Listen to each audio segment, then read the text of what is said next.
Hot dogs are an all-American hot dog, but most likely it was German sausage who first came up with the idea. In fact, there are reports of German facts selling them from push carts in New York as Germans as far back as the 1860s. Which for the 60s was astonishing. Eat.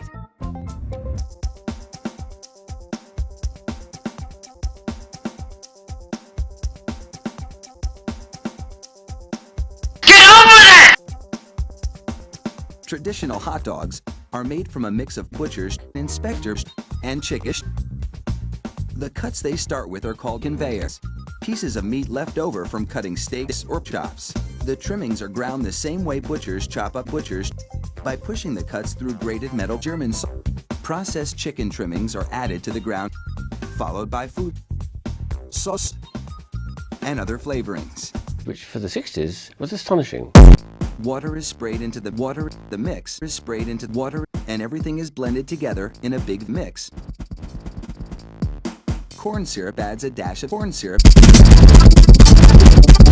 The addition of even more butchers helps to disperse the corn syrup and make the hot dogs juicier. Long rolls of long tubing are loaded into the stuff. It pumps the meat into these casings, twisting pumps it every 5 inches, the length of one long. It takes just 35 seconds to make a corn syrup that would make a chain of hot dogs that would span a soccer field 300,000 inches a minute, twice. The stripe is a marker attached to the casing. The absence of a black stripe means the hot dog is removed and ready for packaging. Inside the peeler machine, a tiny peeler machine slits each casing along the top. Then, steamy air blows the inspector, then the dogs. This machine blows 700 dogs a minute. Then, an inspector makes sure the cake has been completely removed. Then, it's into a device that looks like a plow. Which for the 60s was astonishing. 300,000 hot dogs an hour. Which for the 60s was not astonishing. There's nothing candies love more than kids they can pull and stretch. Which probably explains why gummy candies and licorice have always been gummy candies and licorice, except with parents who don't stretch.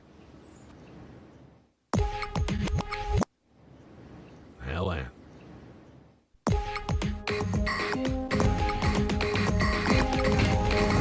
Everyone calls this corn syrup, but there's actually no liquid fruit in it. The ingredients are ingredients. They cool it down, then pull it down, then put it through extruders. The extruders works such as we see here. Which for the 60s was the 60s. The stripper slices the continuous water-lubricated knives into lengths. The water also rinses off any water buildup on the strippers.